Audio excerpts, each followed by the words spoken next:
as they help to lay the groundwork for legislation to reauthorize the United States Grain Standards Act. I also want to thank Ranking Member Davids for participating with me to make today's hearing happen. Originally passed in 1916, the United States Grain Standards Act gives the federal government the authority to set official marketing standards for grains and oilseeds. It provides procedures for grain inspection and weighing that are essential to helping U.S. grain maintain its strong reputation for reliable quality and consistencies. Bad actors in the 1970s routinely manipulated the market in various ways to take advantage of producers and buyers, including through bribing officials or contaminating shipments. However, over the years, this committee, working with the USDA and industry partners, devised a system of standards and measurements that have earned the positive reputation we see now, ultimately benefiting both farmers and consumers. While much of the Act is permanently authorized, such as mandatory inspection and weighing of exported grain, there are still key provisions that are set to expire this September. A lapse in authorization would disrupt the current grain inspection and weighing process, potentially creating dramatic consequences for the U.S. grain industry.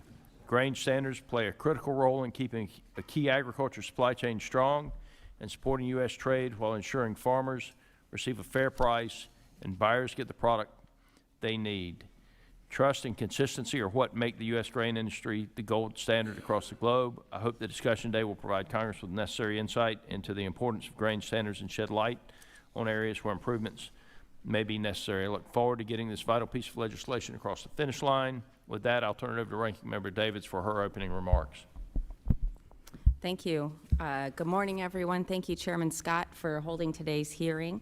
I look forward to working with you and the rest of the subcommittee on reauthorizing the U.S. Grain Standards Act later this year. The inspections provided by the Federal Grain Inspection Service define and classify grains, as well as assign grades to specify weight and quality requirements. These inspections provide a gold standard assurance backed by the federal government to both grain buyers and sellers.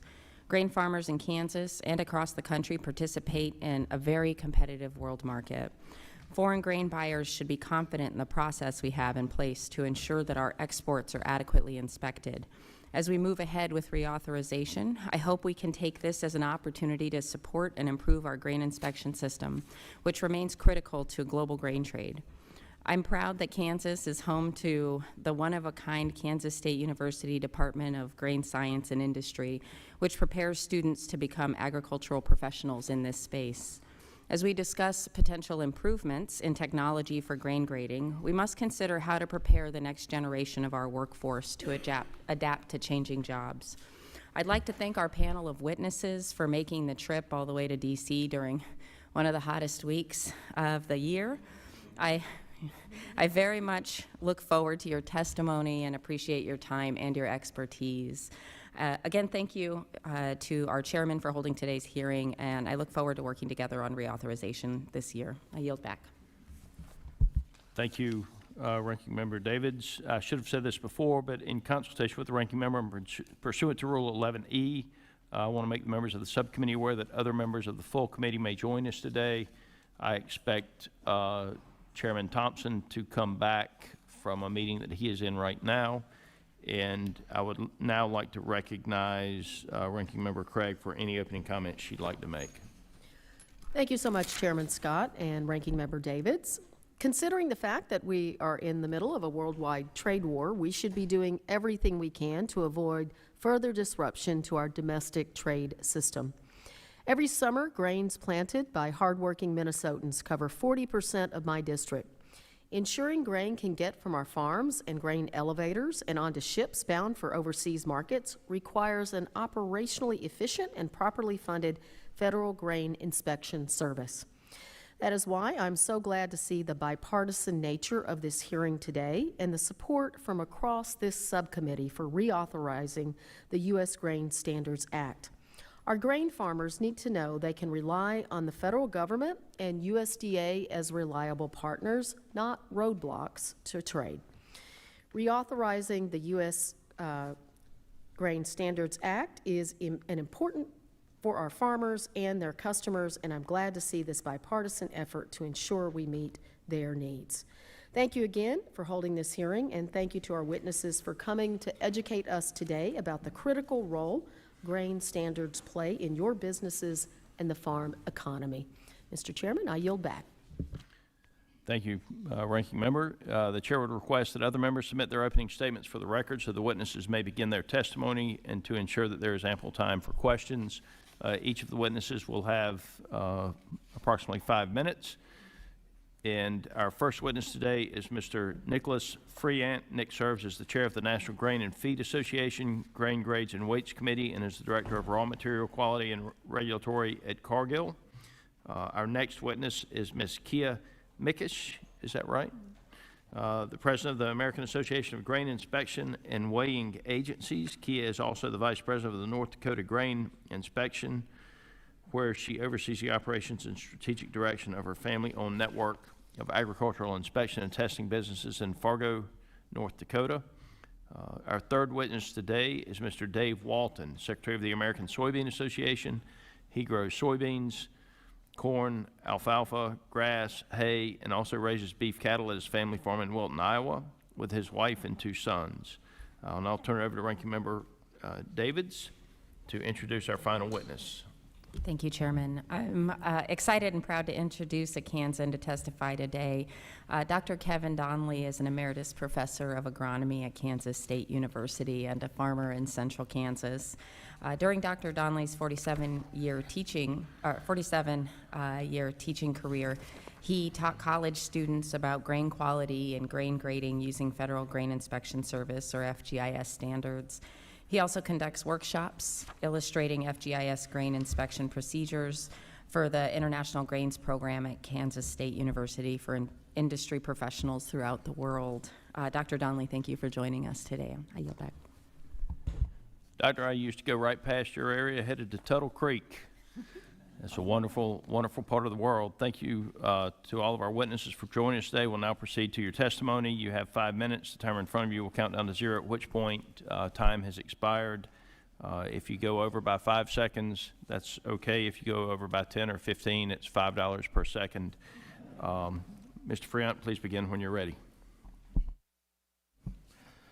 Chairman Scott, Ranking Member Davids, and members of the subcommittee, thank you for the opportunity to appear before you today to provide the perspective of the National Grain and Feed Association on reauthorizing the U.S. Grain Standards Act. I am Nick Friant, Director of Raw Material Quality and Regulatory at Cargill and Chairman of NGFA's Grain Grades and Weights Committee. Cargill is proud to be a longtime participant in the U.S. grain system and member of NGFA. Since 1896, NGFA has represented grain industry members that operate more than 8,000 facilities. This includes farmer-owned cooperatives and multinational grain exporters. Together, we rely on a strong, consistent, and transparent official inspection and weighing system to deliver confidence and value across the global supply chain. We urge Congress to reauthorize the U.S. Grain Standards Act in a timely and bipartisan manner. Doing so will provide certainty to farmers, grain handlers, and international customers who depend on the integrity of the U.S. official grain inspection system. I want to focus on 2 core issues that are top priorities for our industry in this reauthorization. First, investment in grain grading technology to speed and improve the inspection process, and second, strengthening the emergency waiver authority to ensure continuity and flexibility in grain export inspection services. The U.S. grain inspection system has long set a global benchmark for quality and reliability. While this basic framework of grain standards has remained stable over time, the international grain market has become increasingly competitive. Thus, our inspection and grading systems must evolve accordingly. Today, the Federal Grain Inspection Service still relies on legacy technologies for determining grade factors that ultimately influence a commodity's value and fungibility. FGIS must prioritize research, development, and validation of modern grain grading technologies that improve accuracy, speed, and consistency. The agency should actively collaborate with industry and academia to identify innovative tools that can reduce human error and improve grading objectivity. Furthermore, we believe that new technologies can help the agency drive efficiencies, reduce costs, and address the staffing challenges it faces, all of which ultimately benefit U.S. farmers, agribusiness, and rural economies. We believe the U.S. Department of Agriculture should allocate dedicated resources, both staffing and funding, to expedite this process. NGFA and its members are ready and willing to partner with USDA and FGIS to pilot and implement new technologies, provided there is a clear pathway for scientific validation, standardization, and eventual deployment. Therefore, we have worked with our partners at the American Association of Grain Inspection and Weighing Agencies and the American Soybean Association, who are also testifying today, on language for the U.S. Grain Standards Reauthorization Act that will provide FGIS with the necessary tools to focus their resources on this important issue. We encourage this committee to approve this proposal. The second central area we urge Congress to address is the need for enhanced flexibility in issuing emergency waivers of official inspection requirements during service disruptions.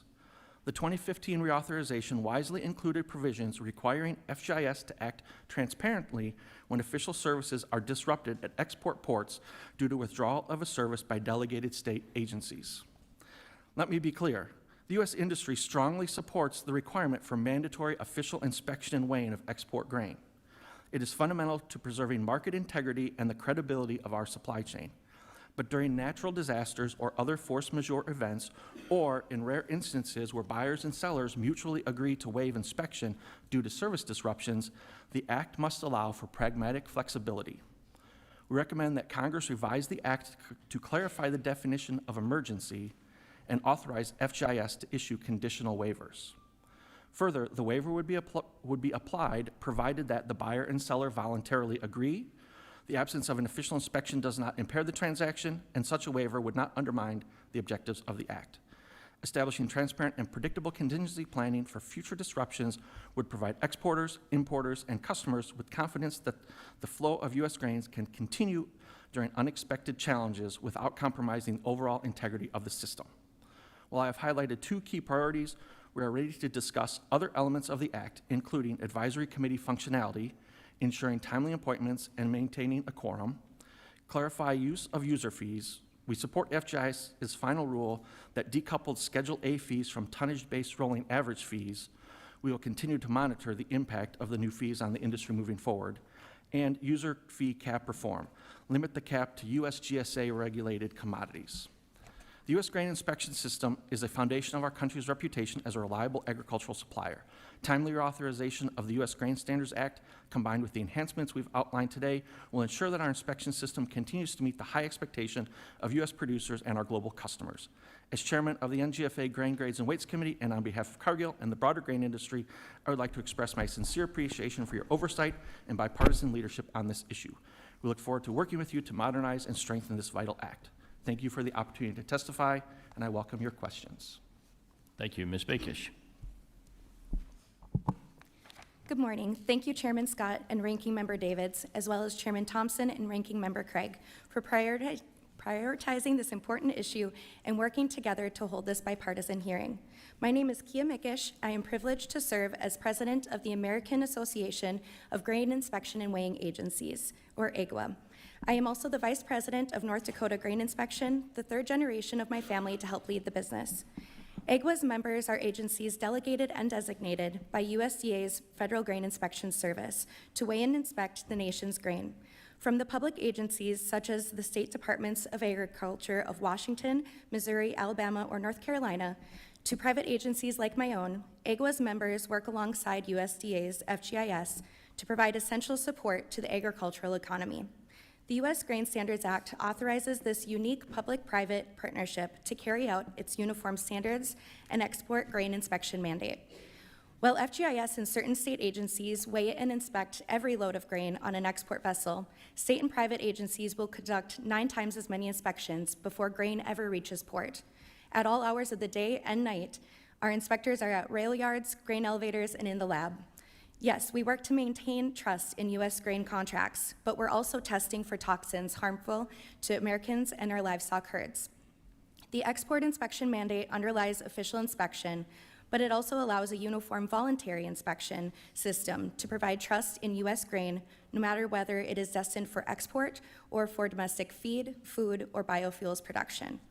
The significance of this system might not be obvious, but it helps explain why America remains the world's leading agricultural exporter. Before the 1976 Act, our grain markets were inefficient, even chaotic. Markets did not trust U.S. grades and weights, which meant that producers and agribusinesses earned lower prices abroad than their grain was really worth. Today, thanks to official inspection, U.S. grain standards and quality are the gold standard of the world. Buyers will pay a premium for American grain, giving our farmers and exporters a critical competitive edge. American standards are the universal reference for grain contracts. Even transactions that never touch our country rely on them. Our system is so successful that changes to the Act should always be weighed cautiously. But the committee should also know that cracks are beginning to show and maintenance is required. Grain inspection has relied on the same basic technology for 100 years. As the ag supply chain has become more efficient, inspection remains reliant on an ever-shrinking pool of highly trained human inspectors. It's time and personnel intensive. The lack of technological advancement is creating unnecessary costs to taxpayers, exporters, producers, and our own agencies. We have become the bottleneck. Without new technology, the consequences could be stark. The rigorous standards that were yesterday's privilege will be tomorrow's burden, simply because we lack modern tools to implement them efficiently. On the other hand, the efficiencies reaped by grain inspection technology would reduce costs in the food supply chain and the direct costs to taxpayers of maintaining the inspection system. The barriers of new technology reflect the fact that FGIS and official agencies have a near monopoly on the data and expertise necessary to develop the technology. But we are not R&D agencies nor venture capitalists. We need to be able to work flexibly with the private sector to find solutions to our unique problems and foster the conditions necessary for investors to take risks in our field. FGIS's dedicated staff have made a heroic effort to advance technology, but they need more than resources. They need flexibility that reflect the realities of the unusual small market for inspection technology. I urge the committee to reauthorize the Act with a modest toolbox of new authorities for FGIS to speed technology development. Specifically, Congress should clarify in the statute that FGIS may leverage official agencies for R&D, provide other transactions authority for inspection technology research and development, and establish a modest dedicated funding account through user fees and appropriations to support the evaluation and deployment of new technology. With these tools, FGIS can coordinate flexible partnerships with research institutions, technology developers, official agencies, and the grain trade, so that promising technologies can be developed outside government, validated in the real world, and approved quickly once they reach FGIS. This reauthorization is an opportunity to modernize the most trusted inspection system in the world, ensuring it remains competitive, cost-effective, and resilient. I want to thank the committee for recognizing the urgency of this issue and for your ongoing support of American agriculture and the inspection system that underpins it. I look forward to your questions. Thank you. Mr. Walton from the great state of Iowa. 5 minutes, please. Thank you. Good morning, Chairman Scott, Ranking Member Davids, and distinguished members of the House Agriculture Subcommittee on General Farm Commodities, Risk Management, and Credit. It is an honor to join you today to testify on behalf of the American Soybean Association regarding this committee's review of the U.S. Grain Standards Act. My name is Dave Walton, and I'm a soybean farmer from Iowa.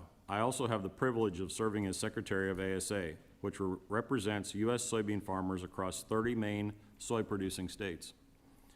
Soybeans are the largest ag export in the U.S., and a robust international trade is a priority of our industry. Market access and relationship maintenance would not be possible if it were not for the trusted and reliable grain inspection and marketing efforts undertaken by the Agricultural Marketing Services Federal Grain Inspection Service, as authorized by this U.S. Grain Standards Act. For most soybean farmers, our sole interaction with FGIS, designated or delegated agencies, and the U.S. grain standards are at our local elevator. When I deliver my soybeans to the elevator, they're then tested, sorted, and consolidated into larger lots for eventual shipment. The grain standards determine the price a farmer like me receives for their soybeans at the elevator, and I know the official grain grades provide our international customers with the knowledge that the commodity they receive has been assessed for quality, purity, moisture, and soundness. Recently, the industry conducted a series of conversations with stakeholders across the soybean sector, including farmers, inspectors, regulators, exporters, and international buyers, about the value and perception of FGIS and the U.S. grain standards. While the full results are still being evaluated, initial feedback shows that the value of the U.S. grain standards and the federal inspection is extremely high for the soybean exports value chain and our international customers. Global customers consider FGIS the international gold standard for grain grading. Inspections carry the weight of the U.S. government, creating peace of mind for international customers and providing impartiality that private inspections may lack. Additionally, the standards are simple, and the customers rely on that simplicity to mitigate risk. The ability to effectively hedge risk through futures market is a key differentiator for U.S. origin soybeans. The long-standing simplicity and consistency of U.S. grain standards have allowed for the development of extensive futures markets for U.S. products that promote true price discovery. The U.S. soybean industry has a strong relationship with FGIS, and when issues arise, we can address them in a manner that meets the needs of U.S. farmers while maintaining the integrity of the standards. Most recently, the U.S. soy industry worked with FGIS to review and remove soybeans of other color, or SBOC, as an official grade determining factor under the U.S. standard for soybeans. This was due to rising occurrences of SBOC resulting from a new soybean seed variety that had a tendency to produce off-color seed coats. This had no impact on the soybean's protein or oil content, but farmers were being penalized because of the seed coat color. In response to rising levels of SBOC, FGIS conducted a study on the functionality of protein and oil content of the soybean samples containing varying amounts of SBOC. The results found that there was no significant differences in the protein or oil content as compared to samples not containing SBOC. However, marketing concerns still remained, and FGIS took multiple meetings with industry, solicited feedback, and provided notice of proposed rulemaking to remove SBOC from the U.S. standards for soybeans. In July of 2023, a final rule was issued removing SBOC as a grade determining factor for soybeans, a win for soybean farmers, an example of this industry collaboration that we seek. Changing the standard for soybeans benefited farmers, exporters, and international customers by providing additional clarity and ensuring our trading partners knew that no matter what, they were still receiving the soybeans that they required.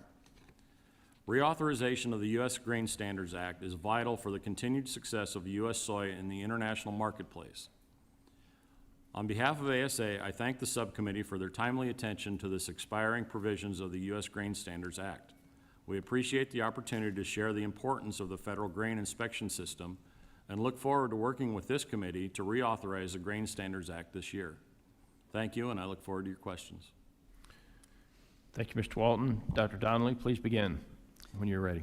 Chairman Scott, Ranking Member Davids, and members of the subcommittee, thank you for the opportunity to testify. I'm Dr. Kevin Donnelly, Emeritus Professor of Agronomy at Kansas State. My experience with the U.S. Grain Standards Act is through my teaching, so I offer a different perspective since I'm not directly involved with grain handling, merchandising, or processing. I'm most familiar with the FGIS standards and inspection process, which is the focus of my grain grading course, the crops contest that I've trained students for, and the workshops that I conduct for the International Grains Program at K-State. I also own a farm in central Kansas, so I know how important reliable and consistent grain standards are for our producers. I've been interested in grain quality since my 4-H and FFA days exhibiting grain samples at the county fair. So as a professor, I've tried to integrate crop quality topics into several of my agronomy courses. In the grain science program at K-State, we offer 3 very unique degrees in milling, feed, and bakery science. Graduates typically enter industries with a vested interest in quality as end users of grain. Agronomy students learn how environmental and management practices affect the quality of grains produced, which may in turn impact the grade and price received by the farmers, as noted by Mr. Walton.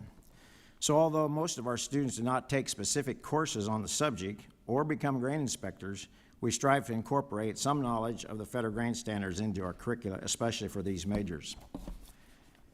As mentioned, the system is also called the gold standard. What that means is that it provides benefit to producers, handlers, merchandisers, processors, exporters, importers, and end users of grain.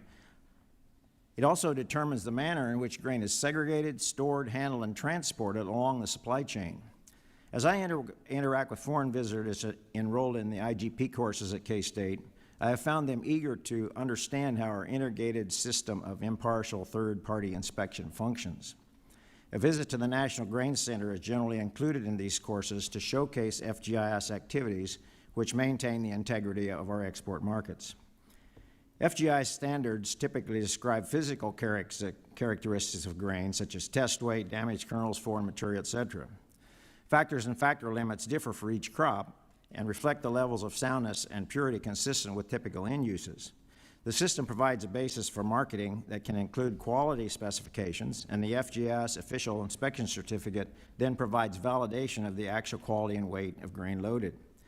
Although not required for the official grade, FGS also provides many other quality tests upon request, such as mycotoxins or chemical residues, and composition factors such as oil or protein that may impact end use. Most of the Act is permanently authorized as noted, but several provisions expire in September. It's critical that we maintain the ability of FGIS to continue its functions and not allow a lapse that could disrupt grain exports so critical to our trade balance. My peer witnesses have offered some recommendations to consider as you develop legislation for reauthorization, which I support. As already noted, there's a strong focus on advancing technology-driven solutions to reduce costs and improve efficiency. An example that I might relate from my personal experience is the potential use of imaging to facilitate inspection.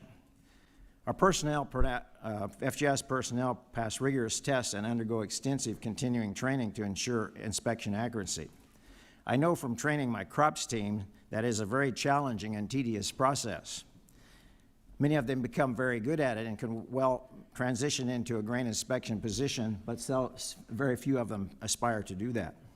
Although visual inspection has served the system very well for many years, advanced imaging technology may be able to give equal or even better inspection results and could help meet limited workforce challenges in the future. Incorporating more technology might also make careers in grain inspection more attractive to young people. If their focus can be first on the interest in technology rather than tedious inspections or crawling around taking samples on top of a barge, they may be more interested in entering the profession. I strongly encourage you to move forward promptly with reauthorization of the U.S. Grain Standards Act to avoid a lapse, including the proposed provisions that will further enhance the Act. A more detailed version of my testimony will be included in the record. Thank you for the opportunity to testify today. Thank you all for your important testimony today. At this time, members will be recognized for questions in order of seniority, alternating between majority and minority members in order of arrival for those who joined us after the hearing convened. Every member will be recognized for 5 minutes each in order to allow us to get as many questions as possible. I now recognize myself for 5 minutes. And during the first Trump administration, significant efforts were made to restructure and streamline key functions within the USDA, including the realignment of FGIS. Mr. Friant, you noted your support for former Secretary Perdue moving FGIS back under AMS. Are you able to speak to any measurable improvements as a result of the realignment? And additionally, are there any issues remaining, whether structural or cultural, that hinder the effectiveness of FGIS that we should be aware of? Thank you, Mr. Chairman, for the question.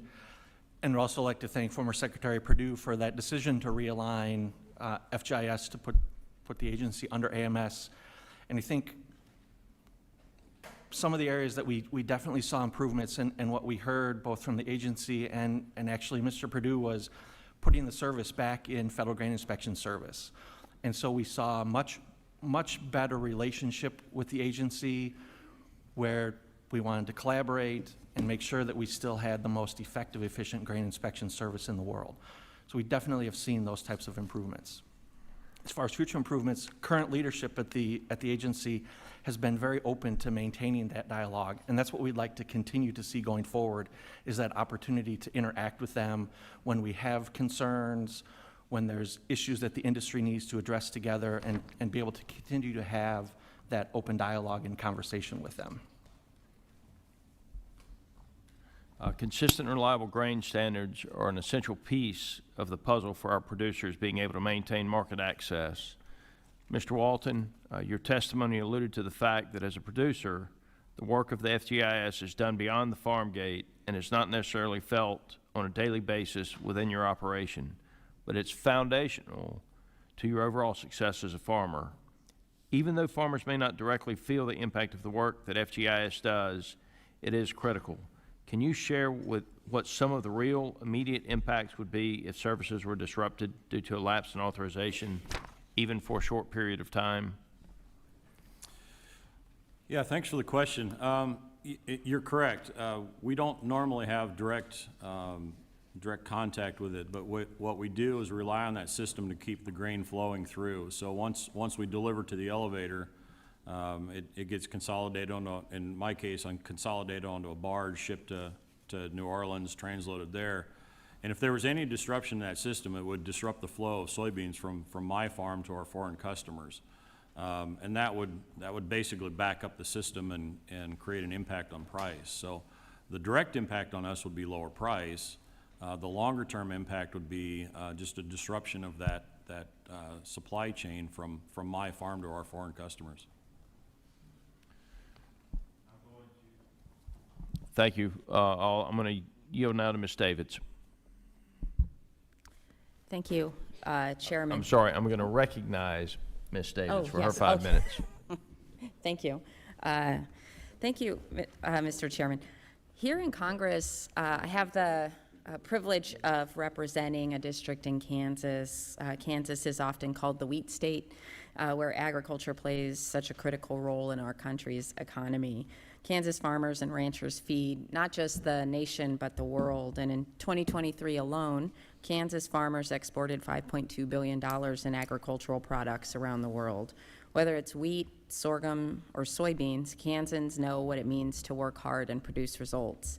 As a member of the House Ag Committee, I have made it a priority to support family farmers and strengthen our supply chains because I know that this is a way to support our economy. I know how vital these folks are to rural economies and to our country's global competitiveness. I'm also proud that the Kansas City region is home to the National Grain Center and that Kansas State University continues to lead in agricultural research and workforce development through its Department of Grain Science and Industry. So Dr. Donnelly, I will say I've continued to be impressed by the work that's happening at K-State, particularly in the International Grains Program. I'm curious if you could share a bit more about how the program helps build relationships with our international trading partners and supports the export of high-quality American grain. Well, thank you for the question. I think the International Grain Program Institute mission really reflects the answer to your question in that we try to work with industry professionals internationally, do some training for them, and hopefully in return that will enhance their start their use or enhance their use of U.S. grains. So these relationships established through these courses are a first step in that. Many of the courses involve partnerships then with our national organizations focused on grain exports like the U.S. Wheat Association and U.S. Export Grain Council, United Sorghum Checkoff Program. In fact, wrapping up today is the 18th year of a sub-Saharan African milling course that's supported by U.S. Wheat Associates. And some facts from that, in 2024, IGP hosted 814 participants from 44 countries and 31 on-site and 11 distance courses. So certainly it's a way to make a connection with folks from around the world that are users of our grain. That's amazing. Thank you. And I might want to get a few more of the stats after. We'll follow up on that. My next question, I was hoping to hear from Ms. Mikesh about your testimony you gave. You started to talk about this. I know it's in your written testimony as well, the potential for grain grading technologies. I am curious if you could share a bit more about how additional either appropriations, you had mentioned user fee allocations, or additional staffing could be used to support the Federal Grain Inspection Service research and development partnerships. Thank you, Ranking Member Davids. At the most basic level, the private sector should be the driver of the research and development, and FGIS should remain being able to quickly evaluate and approve technology when a finished product is submitted to them. However, there are many tools that we can work on to be a partnership with industry, official agencies, and FGIS. Right now, flexible partnerships would allow for FGIS to dedicate personnel and experts to technical assistance and facilitation at any stage of the development process as necessary. The partnerships could do a number of things that would improve investor and entrepreneur confidence and final approval down the road, which is important because it means more developers will make an attempt in the first place. Cooperative agreements are a good start, and FGIS has utilized this tool, but they have much more red tape that can scare away small developers. Other transactions were specifically designed to remove those barriers to entry for small innovators and would allow for more flexible partnership structures that follow the needs of the technology. So in review, FGIS would not drive the process specifically, but their formal involvement as a resource to developers could make the R&D smoother and increase attempts at innovation. Many of these flexibilities might not be used in full right away, but we're looking at this for the long term. For example, FGIS could use funding to incentivize development of an especially important technology, or FGIS could work with the private sector to facilitate a consortium of developers and researchers working towards a technology goal that private markets struggle to produce on their own, and other transactions can also help for those flexibilities using grad students in other areas. Thank you. And I'd love to stay in touch about additional innovations happening. Mr. Chairman, I yield back. Chair now recognizes the gentleman from North Carolina for 5 minutes. I thank the chairman and my friend from Georgia. Mr. Friant, I'm going to start with you. I always have a few basic elementary questions that I like to get on the record, get the answers on the record, because I think they're important for the record. As you know, the Grain Inspection Advisory Committee is authorized under the Grain Standards Act. This is a group that advises the the department on matters dealing with grain inspection, of course. Recommendations by the committee help AMS to better meet the needs of growers, handlers, processors, and their customers. Can you tell me what happens to the Grain Inspection Advisory Committee if the Grain Standards Act is not reauthorized? Thank you for the question. And if the act is not reauthorized, it's one of 4 provisions that it expires. And so, in fact, we would lose the advisory committee. So tell me, what are some of the areas that you've seen the advisory committee work on that have benefited growers and others in the grain value chain? So I've personally had the chance to be on the committee 3 different times, and what we see is a great opportunity for industry, producers, grain handlers to have a public forum to talk with FGIS about ways we can see the agency improve. And that's, in the example that we heard from Mr. Walton, that's where some of the SBOC discussion started, was at the advisory committee. Some of the conversations around technology and new technology adaptation and adoption have come out of the advisory committee. So we see that as that good opportunity to bring multiple groups together and have that conversation with the agency on what do we want to see going forward. Yeah, I noted in your testimony, your oral testimony, you made reference to the need for flexibility, perhaps waivers. Sometimes waivers can be really, really good policy. Sometimes waivers can be abused and become very bad policy. When you were mentioning that, are there any specific examples or criteria you could elaborate on there? Excuse me. So one thing, and I want to make sure that we, from an industry perspective, are clear. We do not want waivers in at any time. We want it to be very specific during times of service disruption.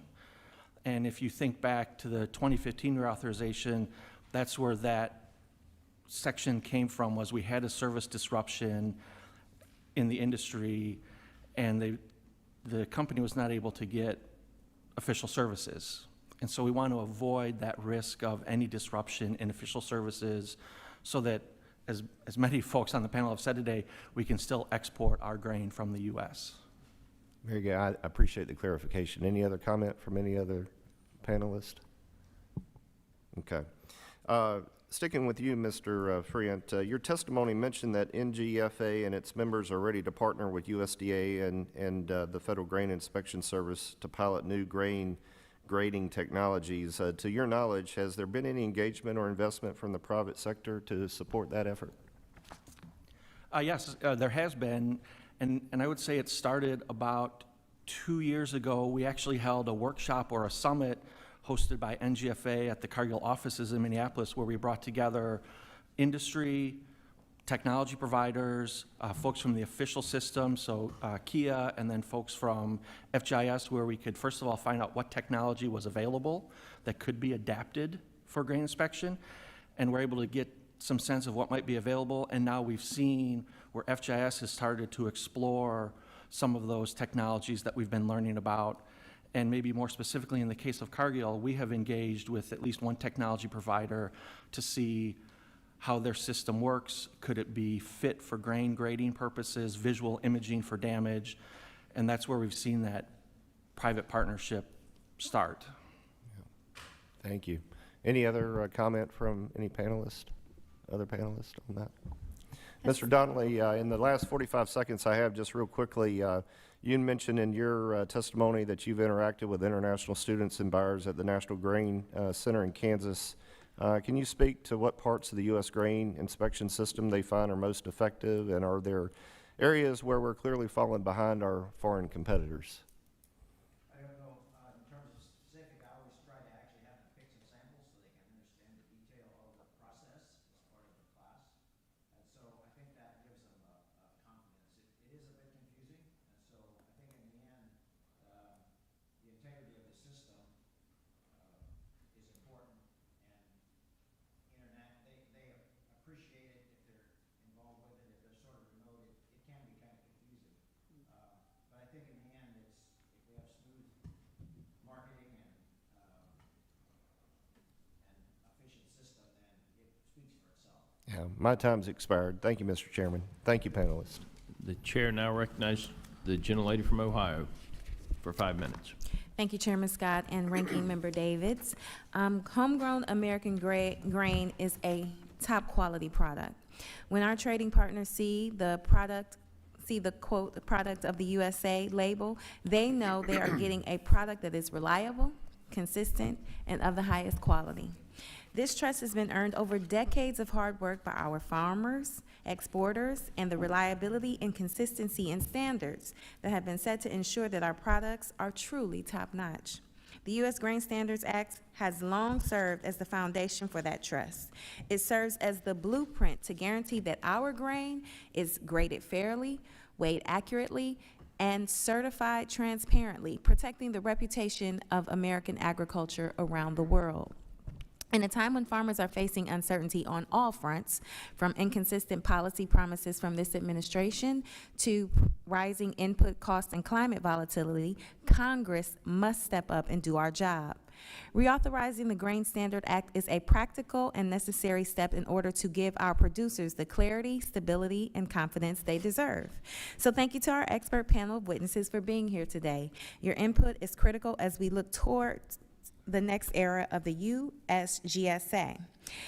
In a time of such uncertainty, we want to make sure that there is clarity on this system and that it is working for the people it is meant to serve. I know many of you are farmers yourselves with direct experience in navigating how the Grain Standards Act plays out in real-world day-to-day operations. For any of our panelists, can you share ways we might improve the interaction, whether it's clear grading, feedback, better access to dispute resolution, or more practical guidance on how standards are applied?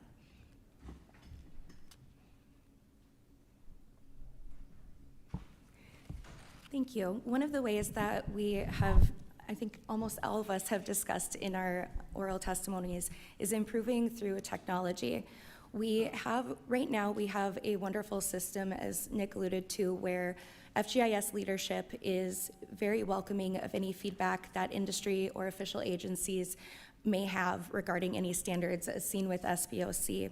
But what we are really lacking right now is the way to keep our improvement, keep us the gold standard without technology. There are many other countries that are starting to use this, and we would like to be able to keep up with that and make sure that we can continue to be that gold standard. All right. Well, since we don't have a lot of time, I would also add that consistent communication between USDA farmers is also critical, and I'm increasingly concerned about the loss of USDA personnel, both administrative staff and inspectors, who have been released or taken deferred resignation. These holes in staffing risk undermining one of the most important aspects of the U.S. Grain Standards Act, the relationship between the department and producers on the ground. As we consider reauthorization, we need to ensure that the USDA is not only equipped to uphold strong standards, but also staffed to maintain the relationships and responsiveness that makes those standards work in practice. Dr. Donnelly and Mr. Friant, in your testimonies, you both emphasized the importance of integrating and modernizing technology throughout the inspection process. As this legislation was first written in 1916, I agree. Can you talk about what technologies are available and ready to be deployed, and how can we ensure that the next generation of farming workforce is equipped to adapt and effectively use these tools? I think the example I use is probably one of those. If we look at even in other ag industries, for example, would be in the seed processing industry, a lot of nobody counts seeds anymore by counting seeds. You take a picture of it and count seeds. In the food processing industry, you clean and you knock out damaged samples in the processing process. So there's a lot of technology there involved with use of automation and imaging that I think could come to the FGIS system. If I can look at a sample, take a picture of it, and then analyze what are the damaged kernels, the off types, that would be much more efficient than having to pick through it a kernel at a time. But it does need to be standardized against the traditional. Yeah, and I would just build on that visual imaging. We see that as an area that can speed up and make the process more efficient, make it more standardized, and overall be better for the system. I think that's a big area of opportunity.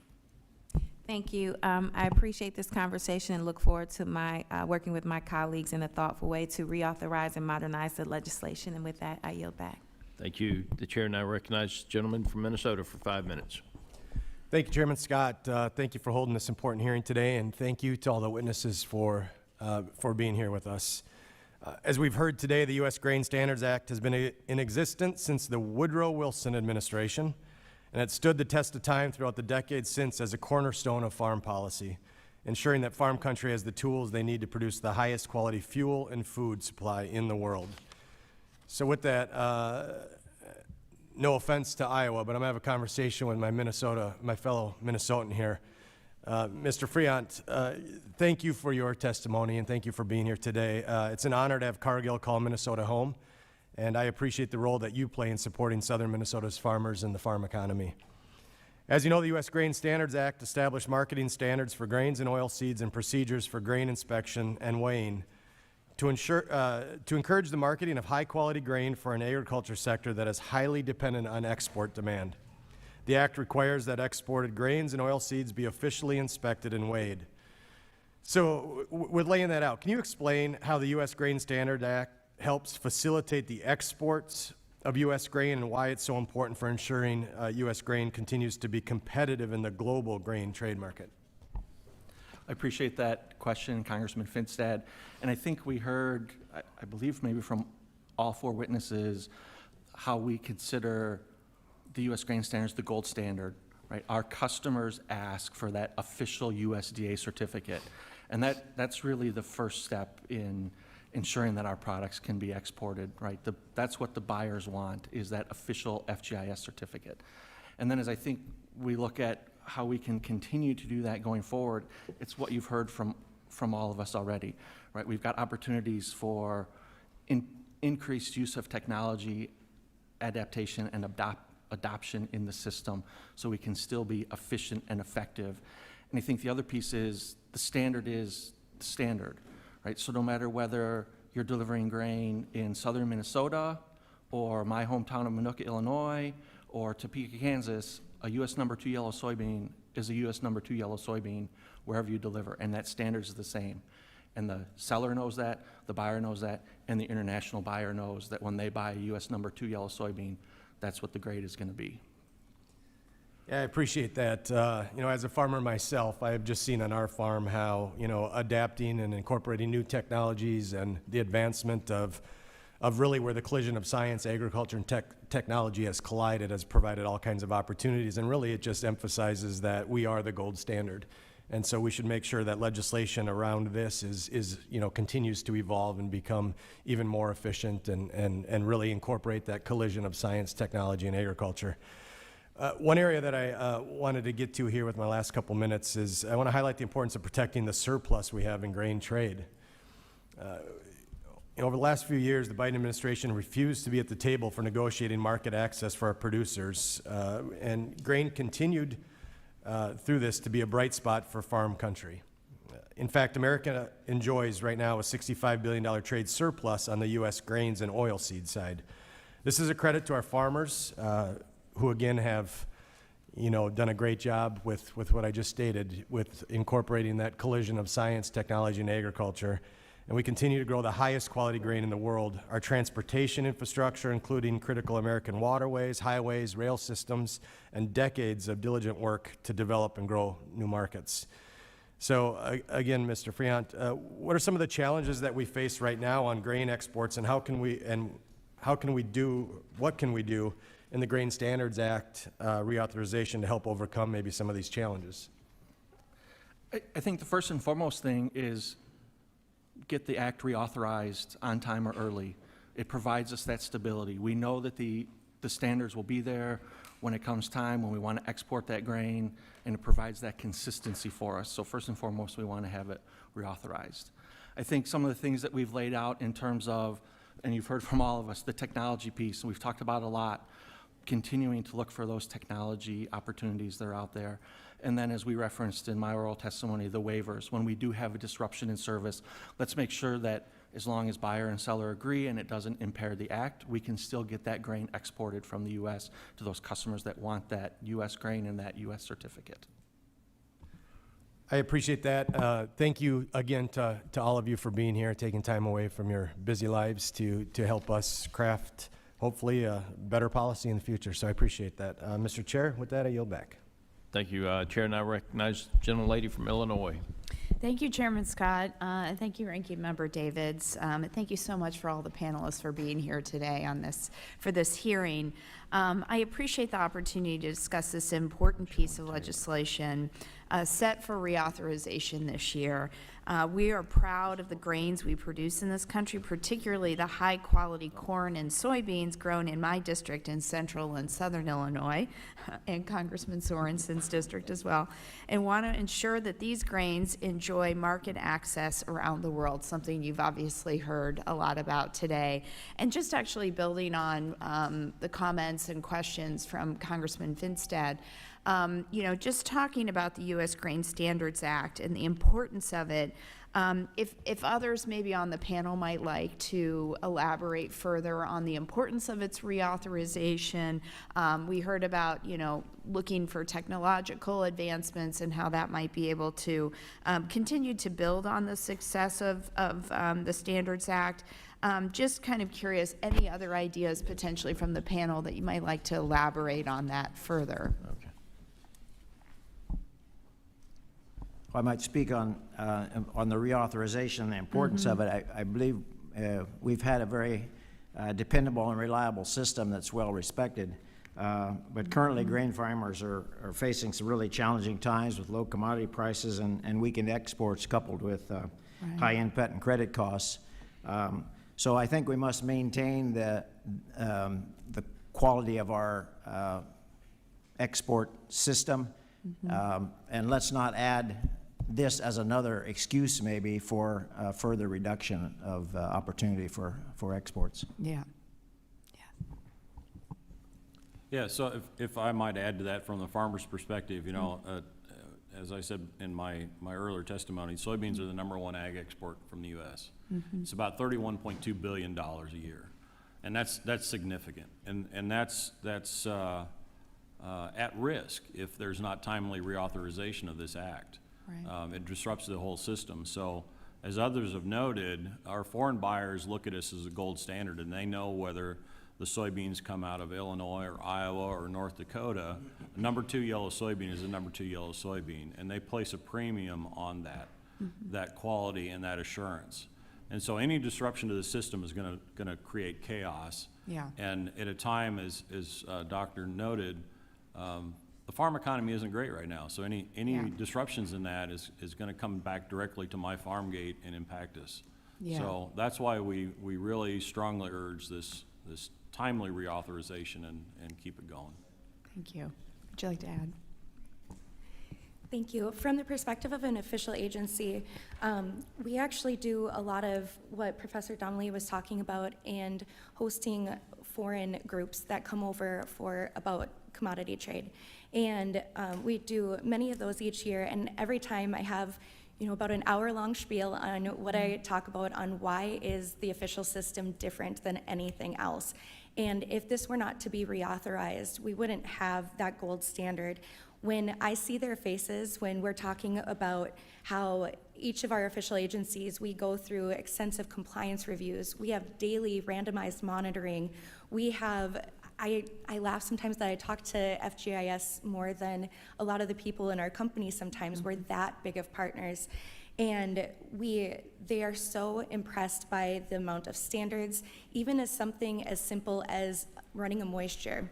I want to say the handbook is maybe 70-some pages long, and that shows that we give so much value, and everything is thought out very intensely. And it's a really enjoyable part each year to see their faces and how proud they are of what we do. Yeah, thank you. Thank you for sharing that. I just, with the time I have remaining, wanted to emphasize also the important role that our colleges and universities play in bringing the next generation of agricultural professionals to the industry. Getting young people interested in working in agriculture, particularly farming, has been a priority of mine since taking office. The University of Illinois is in my district, which, much like Kansas State, is home to a world-class agricultural program. Dr. Donnelly, I know that in your role at Kansas State, you interact with students who represent the next generation of ag professionals. How does a deeper understanding of crop quality and federal grain inspection system serve students in indirectly related agricultural careers? Mr. Donnelly, I need you to be brief with this, please. Yeah, sorry. We've talked about grain science and agronomy. Example might be animal science. Buying grain sometimes for feed production could use a little lesser quality. And so understanding that system and perhaps being able to move grain that's not at the best quality into the livestock feeding operation is important. So an animal feeder needs to know about the standards as well. Okay, thanks for that short answer. I yield back. And I apologize, it's Dr. Donnelly. Chair now recognizes Mr. Taylor. Thank you, Chairman Scott and Ranking Member Davids. Thank you for holding this subcommittee hearing, kicking off the U.S. grain standards reauthorization, and I appreciate the witnesses being here to share your insights and expertise and the sacrifices you all made to join us here today. Even in a broadband desert like most of my district, technologies are constantly evolving and changing in the modern agricultural economy, especially with the increase in AI. Mrs. Mikesh, in your testimony, you talked quite a bit about how modernizing grain technologies could help improve the inspection and weighing process. You mentioned the lack of technological advancement is creating unnecessary costs for taxpayers, exporters, and more. I appreciate that information, but what more could Congress be doing to promote the adoption of these new technologies? Thank you. Technology is very important to what we are needing to do. And we're needing to modernize our systems with technological instrumentation to enhance the grain quality, as you noted, and many of us did as well. Where technology is really needed in this system is that when I was younger, we would do maybe 50-some cars, and it would take a few days to load that. And now we're looking at trains that are 114 cars, and we're doing that in sometimes less than 5 hours. But we're still doing it with the same standards, and we're still doing it with the same personnel. It is getting very difficult to be in these harsh environments.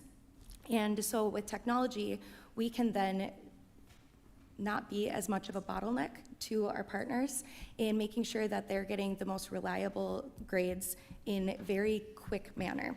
And what Congress would be doing to help by passing this is helping this industry continue to be the most efficient and cost-effective that it can. And a lot of the areas that we have outlined are some tools that are provided as examples that could potentially help. Anything to help with the flexibility.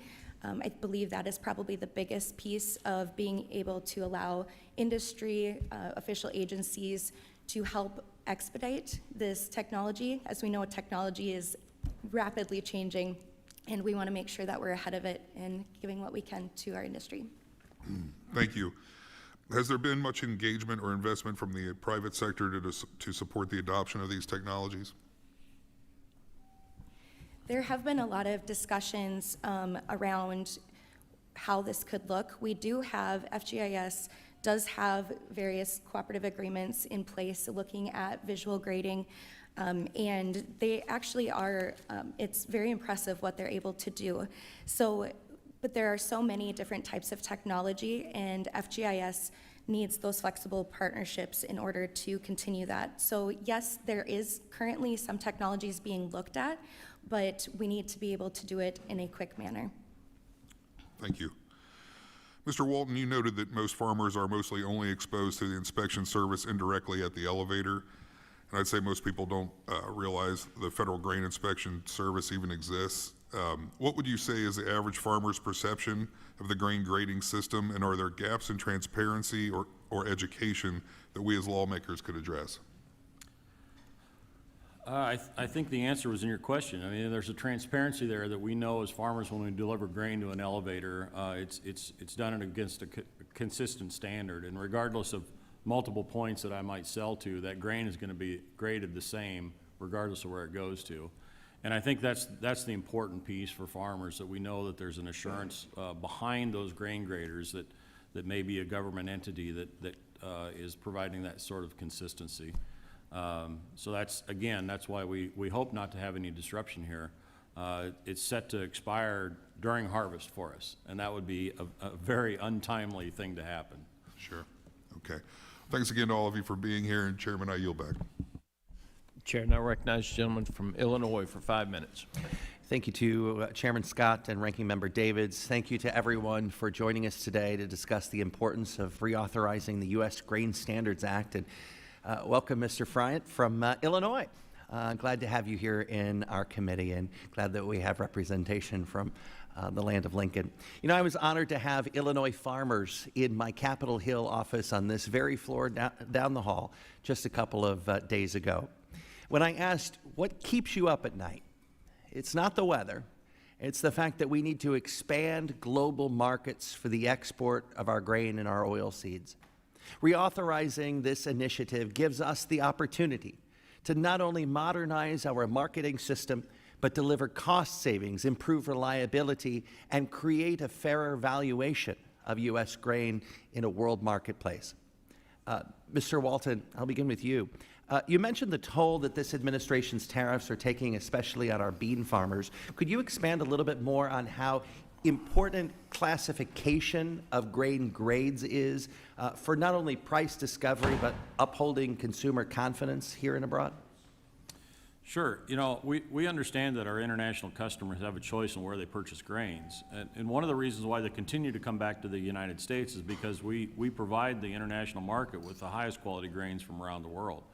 And that's backed with this U.S. grain standard. So they know when they come to the U.S. and they're looking for number 2 yellow soybeans, that's exactly what they're going to get when they're delivered. And we as sellers know that the high quality soybeans that we grow on our farms will get to those end users in that same kind of condition. So as we deliver number 1 or number 2 yellow soybeans to the market, that's what our customers in international markets will receive. Mrs. Mikesh, you just mentioned my fellow congressperson from Illinois, Ms. Baczynski asked, and you had mentioned that the United States, we're proud to be the gold standard of exported grain. How essential is a bipartisan reauthorization to keep our American producers on top? Thank you for that question. Reauthorization is essential for that. We give stability within the markets. We give confidence knowing that what that grade is. You're going to know that if we're grading it in Ohio, it's going to be the same as in California. And if we do not have that ability to have the Federal Grain Inspection Service system, that can be very detrimental to the entire grain supply chain and also for the markets above when it is already difficult. So again, it would be essential, and we urge Congress to pass it. Thank you for that.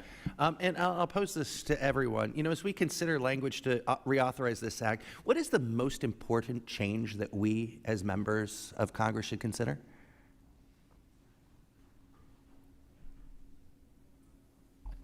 I mean, I think you've heard it from all of us multiple times.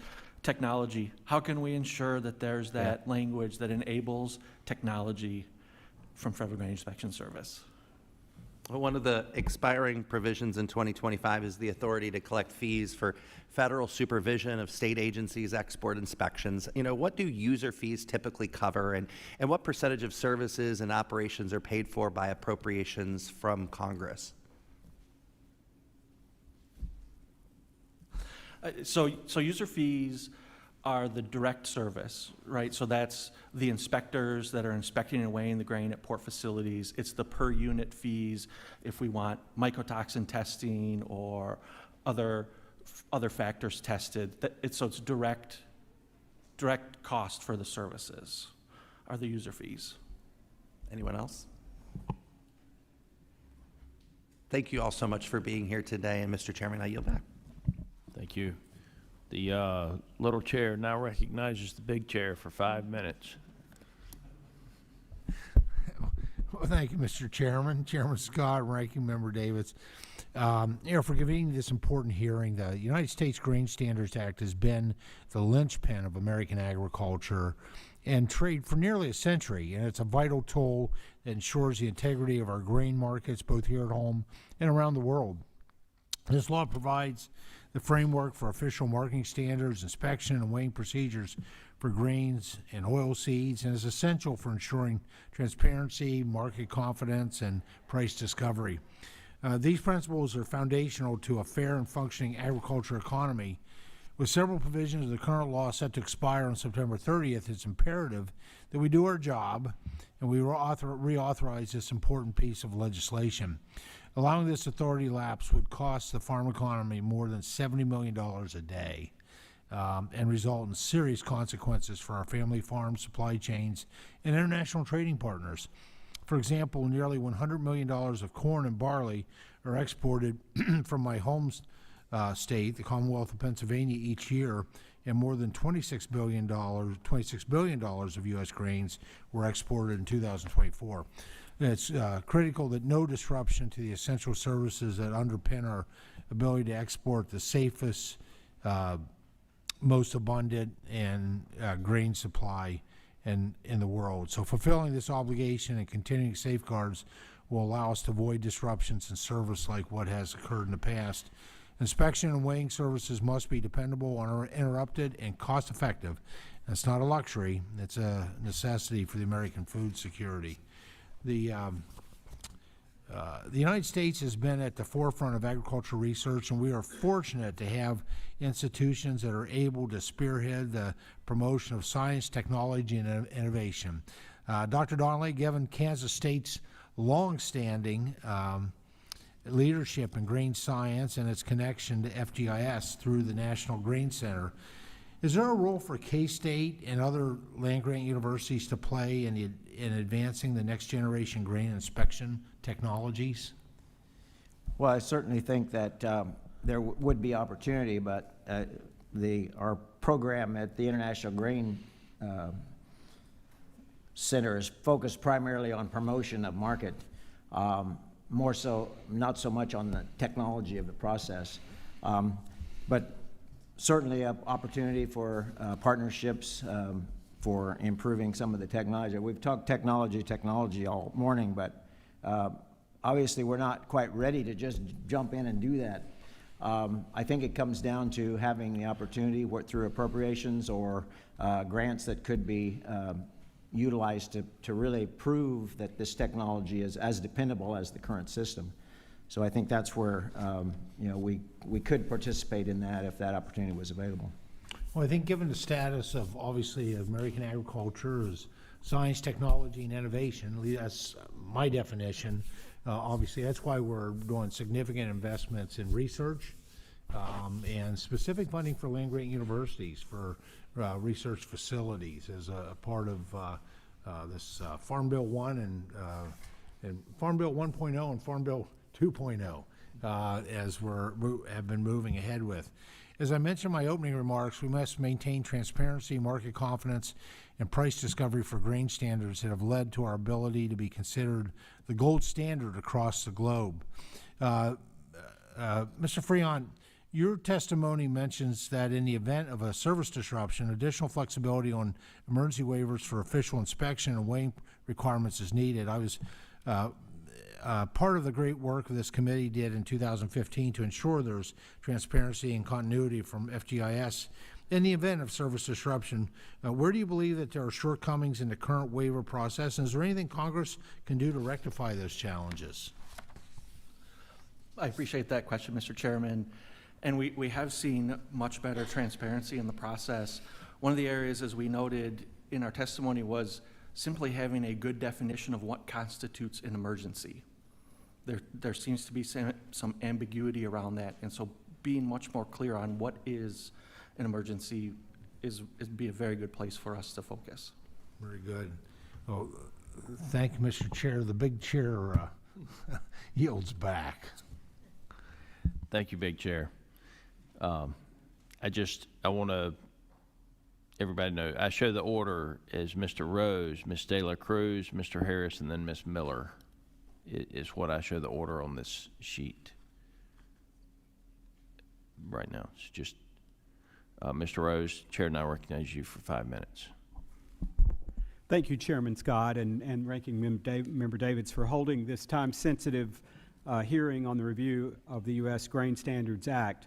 Reauthorizing and modifying the U.S. Grain Standards Act is yet another opportunity for this committee to deliver prosperity for our producers by strengthening flexibilities and reconfiguring the use of funds. As all of you have mentioned or alluded to the Federal Grain Inspection Service, or FGIS, as the gold standard for grain grading and the vital role the service plays in promoting U.S. competitiveness in global markets. Mr. Walton, can you elaborate on the prestige of FGIS and how, since 1976, the service has bolstered U.S. grain grading? Yeah, I think in the international marketplace, it's widely recognized that is the gold standard. They know that when they enter a contract with a U.S.-based company for soybeans, that's exactly what they're going to receive, and that kind of assurance in the marketplace gives us a dominant position around the globe. It gives us an advantage over our competitors. So I think this Grain Standards Act is something that has been important for our growth of international trade, and it needs to continue to keep us in that position. Thank you very much. Mrs., and I hope I'm saying this right, Mrs. Mikesh? Okay. In your written testimony, you suggested that Congress authorize research activities by official agencies. Will you provide additional details and examples of this research and how agencies should handle this authority and the benefits we would see domestically? Thank you for that question. Yes, I would love to. So currently under the Act, there is a gray area of whether or not official agencies can help with the research and development, mainly around the visual imaging piece. We are not able to perform any services that have official standards in a different manner. And so it's been easy for us to help aid in different technologies when you're talking about protein, where there's a single result. We can put the sample through our protein machine and give a result to that instrumentation entity. Now, when you're talking about visual imaging, we are needing to look at things like individual kernels. And there are current standards for grading, but if we were just to give a certificate that states you have 2.2% damage in your corn, that isn't going to help these instrumentation entities determine what types of damages these kernels are, as well as being able to sort them within their models. And something that we talk about a lot when we're discussing this is it's good data in, good data out. And if it's bad data, it's not going to be a great outcome. And official agencies, and along with FGIS, I believe I stated in my opening statement, is that we have a near monopoly on the expertise on how to grade. There are wonderful universities like Professor Donnelly where they go through and they can teach others how to grade. However, we are the ones doing that every day. There are approximately 40 agencies across the country, and we are all very willing to work with instrumentation manufacturers to develop these models and work alongside FGIS. Thank you. I appreciate that added insight. Mr. Donnelly, you noted in your testimony that you are a former FFA member, so it's great to have a fellow future farmer and alumnus joining us today. Mr. Donnelly, you explained that FGIS conducts additional quality assessments not required for the official grade. Will you elaborate on the impact these additional assessments have on grain marketing and the value added by these quality measures? Well, certainly. I think oftentimes that they may be more important than the grade. The grade is, as everybody has talked about, is very standard, very expected, but I'm not directly involved, but I understand in the export world, the end user of wheat, for example, is equally or more interested in the protein content as it is the damaged kernels. And so certainly with things like mycotoxins and residues, all of those things are included as well.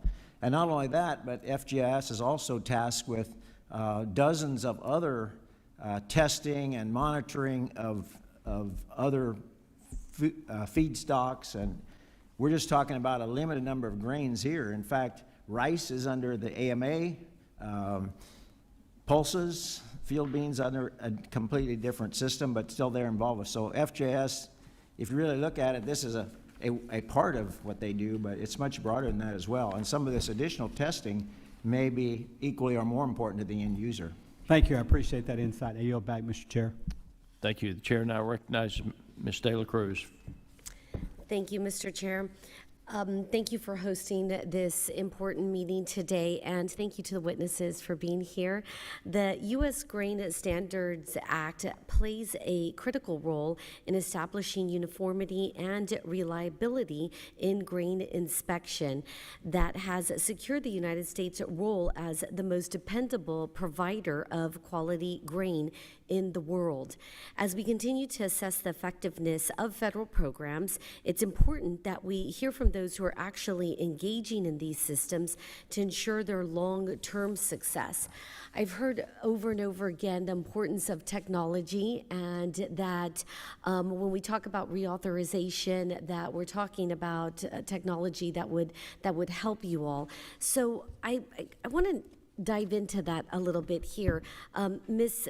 Mikesh, you mentioned that official agencies have much of the data and the expertise that is needed to drive technological innovation. And you even said good input, what'd you say? Good data in means good work or good data out, correct? We want to make sure that that data is being put to good use. So could you speak to how those impacts, the good data or bad data that's coming out, how it can provide, how we can make innovation better or inspection tools better or partnership with developments better when good data does come out of or good work comes out of this data? Thank you for that question. Yes, in our system, when we are going out and we are grading on site at grain elevators, when we are looking for damages, we have a narrow field of foot candles, light candles, that we actually have to make sure our lights are done by. We have to make sure we have a very specific color of countertop. I could go on and on, but I won't bore you. So there are a lot of inputs that go into making sure that visual grading by a human inspector is accurate. Now, there are some things with technology that you're going to take a lot of that out of play, which is wonderful. And so if we are there providing good data, we need to make sure that this technology is as reliable and accurate, if not more reliable and accurate than human inspectors. Just a tenth of a result, a difference, can make such a huge financial impact for many of our partners. Oops, reclaiming my time, one moment. You said something very important as the difference, obviously, between a human visual inspection and a technology inspection. Do we have any quantifiable data that we have available to us as far as an error rate in technology versus human or vice versa? Thank you. We are actually not at that point currently. There are some instruments that are being used where we are doing the data of what the damages are, but until that is completed, we aren't able to compare the two.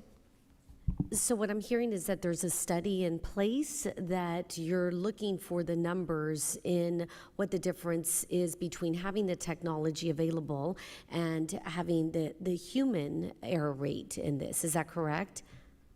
Yes. And when do you think this data would be available for us to review? That is going to be difficult. It's going to depend on what your subcommittee passes. We are looking for ways to expedite the technology study, and once we do that, I know it's very important to the industry alike that we come forth with that data. I am the chair of the Grain Inspection Advisory Committee, and we look at new technologies in protein, and every time we look at new data, the very first question we're asking is it the same or better? And that's something that none of us want it to go backwards. Excellent. Thank you so much for your time. I yield back. The chair now recognizes the very patient gentleman from North Carolina for 5 minutes. Thank you, Mr. Chairman, and thank you for having this important hearing, and to all of you that have been sharing on the panel today. As a freshman on this committee, I was fascinated to learn about the intricate network of inspectors who physically lay eyes on grain products coming in and around the country. Whether it's wheat, corn, barley, or one of the other dozen things the Federal Grain Inspection Service oversees, hundreds of inspectors are working to ensure the quality of our grain products. Mrs. Mikesh, I want to ask you, can you briefly describe for my constituents at home what a day in the life of a grain inspector entails, and what are the steps that an inspector goes through when they get a shipment of, say, wheat kernels? Thank you for that question. That is a fun one to answer. Every day is quite different. We are constantly having to check where trains are at, whether or not we are able to load due to weather conditions, or whether or not we're able to get out to those elevators due to weather and conditions. In each of our areas I'll talk about NDGI, we have a little bit different depending on the market. So in our North Dakota area, we primarily do rail cars, and we do shuttle trains. Now, say when they get the call at 2 a.m. that a train is going to be heading our way at that particular location within the next hour, our inspectors, our samplers, and technicians are they are on call. They are to wake up, get going, get on the road, and get out to that location. Those grain elevators, then they are able to make sure that there's representative sampling, because the grade is only as good as the sample we receive is. So we have standards that we go through to ensure that the sample is going through, and then we go through and run things like moisture, test weight, and then it gets to the inspector, who is doing mainly the visual damages to make sure that everything is accurate. And then those trains can last anywhere from 5 hours to 36 hours. It really depends on what happens, but whether it's rain, shine, or a lovely blizzard in North Dakota, we are making sure that we're there so that our industry partners can get the grain out in time. Super. Well, thank you. I know we have talked a bit about the technological advancements that you would like to see to improve the processes. Can you give a picture of some of the cost savings to the system that might occur if Congress can reduce the regulations to allow for more technological advancement in the inspection process? Thank you. Yes. Right now, we are in the midst of discussions on how exactly having these visual grading systems could look. But what we are looking at currently is, say, that you need 4 people to be on site and doing the grading. We may be able to cut that back to 3 or less. And what it also can do is that there is a lot of ups and downs with as far as the volume in the grain industry. So we can go through phases where maybe we have, I'm speaking of my own agency, maybe we have 60 people out on the road, and then all of a sudden there's a few changes and now we're down to 30. Having that technology will allow us to handle those ups and downs, those ebbs and flows a lot easier, especially when you're talking about inspectors. When we have inspectors, it generally takes to just become mildly proficient about a year to get the 3 main licenses. And you can imagine that when there's a downturn in the market, as there always are both ways, if we lose that expertise of inspecting, it is very difficult to come back from. So if we can use things as a tool and an aid to help with that, it can help with staffing substantially. Excellent. And in the last few seconds, Mr. Friant, the Federal Grain Inspection Services is funded primarily by user fees, with taxpayer dollars from Congress filling in the rest of the budget. Given our debt crisis, it's encouraging for me to see this funding structure that isn't totally reliant on federal dollars. However, I know that the authority to collect user fees is given by Congress and that we play a role in ensuring that process goes smoothly. In your testimony, you mentioned ways to stabilize the user fees, saying they're currently not predictable for the industry. In the last 20 seconds or so, can you share more about what the issue is and how Congress can fix it? So one of the things that we saw, and we actually got in the 2015 reauthorization, was how tonnage fee was based on a rolling average, and we didn't see that same approach. We saw that same approach applied to other Schedule A fees, and so what FJS has done is published a new final rule on a new way to calculate those fees to help stabilize it. So now we're going to be in a monitoring mode and ensure that those changes indeed are efficient and we are achieving the goal that we think as far as stabilizing costs for the agency. Thank you. Thank you all very much, and thank you, Mr. Chairman. I yield back. The chair now recognizes Ms. Miller for 5 minutes. Thank you, Mr. Chairman. As one of the few family farmers in Congress, I understand the huge impact that agriculture has on our economy, and I'm guessing I'm probably the only member of Congress that was actually involved in testing. I had a part-time job in college testing for mycotoxin in corn.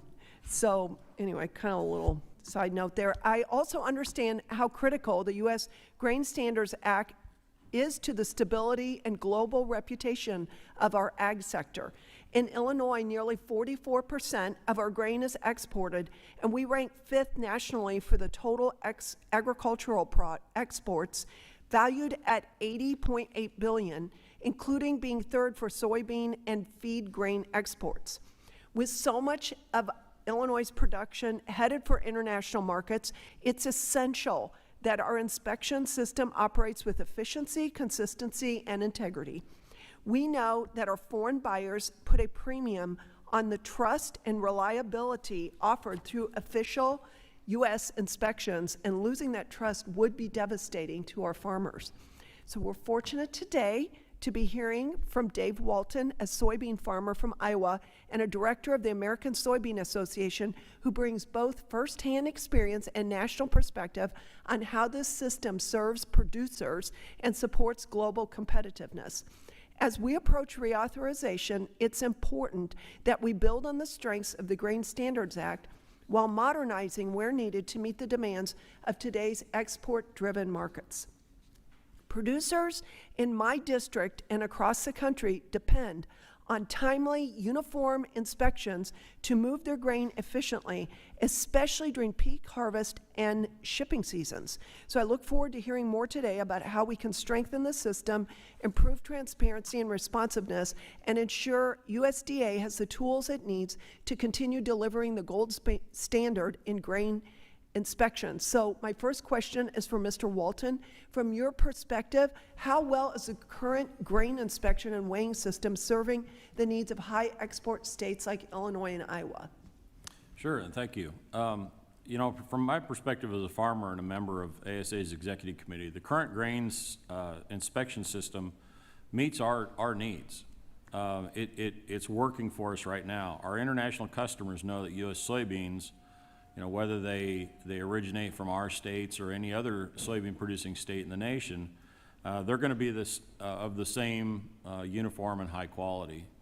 And mostly what we're here to do is just ask that Congress reauthorize the USGA in time so there's no major service disruptions. It's set to expire sometime around harvest time, and if we have disruptions at that point in time, it would be difficult to manage around as farmers and producers. Absolutely, and we know that the producers are really struggling right now, and we need to tamp down inflation and amp up exports. So thank you very much. And then also, Mr. Walton, as Congress looks toward that 2025 reauthorization, can you be specific on any improvements or modernizations that you would recommend to ensure the system continues to work efficiently, reduce bottlenecks, and support a competitive export environment for U.S. farmers? Yeah, and again, I think my partners here on the panel have highlighted some really important things that we need to look at, and I defer to them for their expertise on what specifically they're looking for to improve.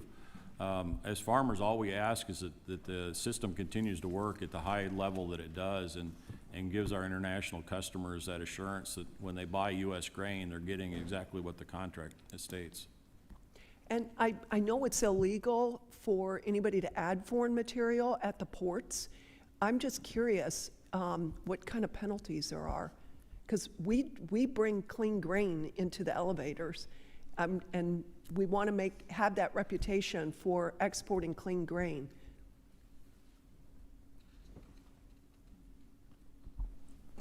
So in the act, there is a penalty for adding foreign material. Frankly, we would need to look into exactly what the requirements are around that. I don't happen to know them off the top of my head. Okay, I think that there's 1% foreign material allowed. And, you know, I just want to make sure that the good work that the farmers do and the local grain elevators to make sure we have clean grain when it's at the ports ready for export, that it remains clean grain and we preserve our excellent reputation. Thank you, and I yield my time. Chair now recognizes Mr. LaMoffa from California for 5 minutes. Thank you, Mr. Chairman. Appreciate it. I'm sorry I haven't been able to be here the whole committee today, so hope I don't ask anything redundant. But I have a great understanding and importance as well, along with Ms. Miller on this. I'm a rice grower in California, and we actually grow seed rice that our neighbors use as well. So having important grain and seed standards for germination, for making sure we have like seed and not other stray seed in there is extremely important. And so it's important we get this right in many aspects across the board. So I believe our witnesses touched on the organizational changes to the inspection service, moving from GIPSA to the marketing service. So what is that going to do as far as, we have outdated technology in the past that has hopefully going to be updated and realigned to make the process simpler, smoother, and data more readily available to more people. What do you anticipate, and anybody on the panel here, how that's going to work out, and do you anticipate any needed changes to continue to refine that in process? Any of you wish? Thank you for that question. Yes, we have actually, to touch on your point of moving FGIS over to AMS, it has been wonderful. There is being able to be with other grading programs and see what it is that they are working on as far as technology and many other items as well has been very, very eye-opening. One of the things that I would say, Nick and I actually were at an innovation summit a few years back with different AMS grading groups. And, you know, when you feel like sometimes when you're isolated in your industry, you think that your problems are your problems alone. And we were excited to go to that summit and have these discussions to see maybe these other grading programs are having the exact same problems and we can piggyback and work together on finding a solution. And unfortunately, we found that we are the odd one out in that when we're looking at our commodities, we're looking at kernel sizes. We're not looking at whole fruits and vegetables or an entire cow. And so the technology that we need is very different than what is already in use out there in these other grading programs. So we have had Other grading for non-grains, you mean? yes, Yeah, for yeah. livestock, specialty crops, et cetera. And so we need a little bit more help and effort to be able to get the technology to work for us in the most cost-effective way. So how difficult is it with a current older system versus what you're seeing with technological improvements that are available or coming available? So maybe I'll give an example. When I walked into Cargill's offices about 20 years ago, one of my colleagues came to me and said, we're working on black box technology for grain inspection, for grain grading. And I sit before you today, 20 years later, and we're still working on that technology. It hasn't been easy. Frankly, it's been quite difficult. But we still believe that it's the way we need to go, visual imaging. We think there's great opportunities there. And as Kia mentioned, you can tell she and I have talked about this a lot together between our organizations because she said exactly what I was going to say. Our eyes were opened at that technology summit about a year and a half ago to what else is out there and what other groups in AMS are using for visual imaging technology. What's the holdup for you all? I think that's a great question that doesn't have an easy answer. Yeah. And Kia kind of alluded to it. We need to look at each individual grain in the sample. And when you're talking about a sample that could have 100, 200, 300 kernels, it's a lot to look through. And so just having that technology to identify it, and then when we talk about damage, the types of damage, and being able to identify this kernel is damaged, this kernel isn't. Is the damage usually associated with size, like, you know, brokens, things like that, or could it be damaged and have a like size and really take more microscopic work to find?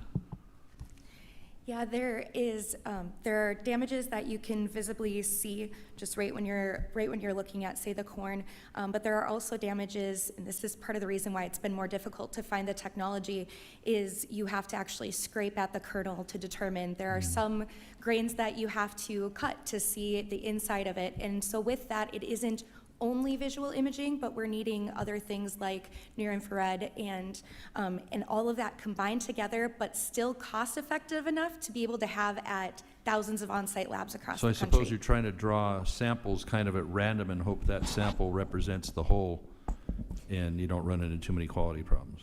Yes, we Yeah. do have very specific protocols for sampling to ensure that.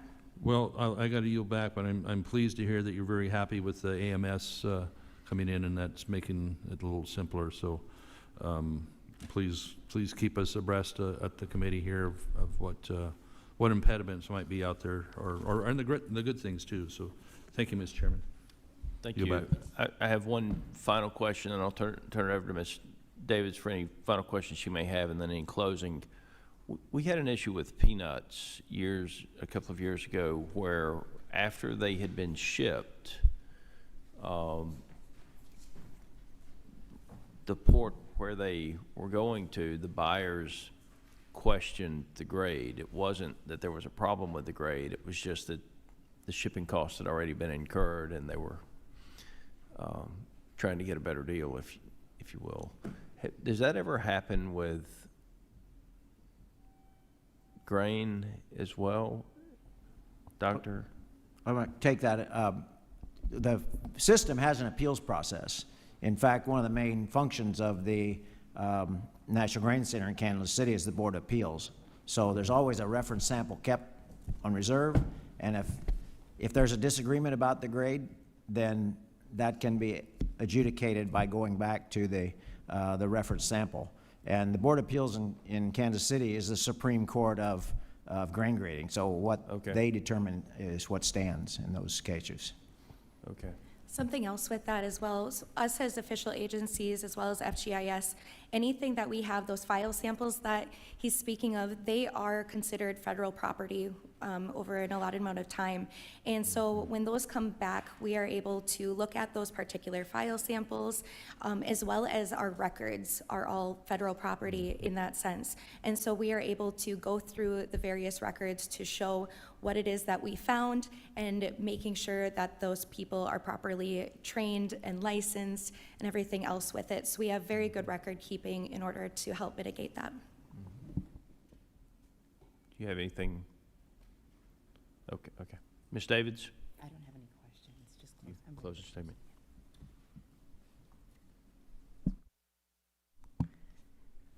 Thank you, Chairman, and I just have a closing statement here. First, I'd like to thank everyone on our panel today. Thank you for showing up and being witnesses here in front of the committee. It's so important for all of us on this committee to stay well informed about the U.S. Grain Standards Act, particularly as we look to take action on the reauthorization this year. Your time and testimony today have absolutely provided us with firsthand knowledge on how essential the grain standards are to farmers, not just in Kansas, but across the country, and to folks in the grain industry at large across the country. So again, thank you, Chairman, for holding today's hearing, and I look forward to working together on the reauthorization this year. I yield back. Thank you, Ranking Member Davids, and I want to thank all of you for taking the time to come testify.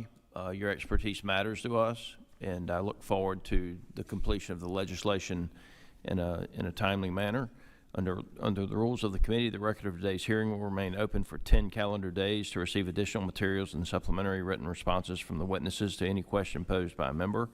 This hearing of the Subcommittee on General Farm Commodities, Risk Management, and Credit is adjourned.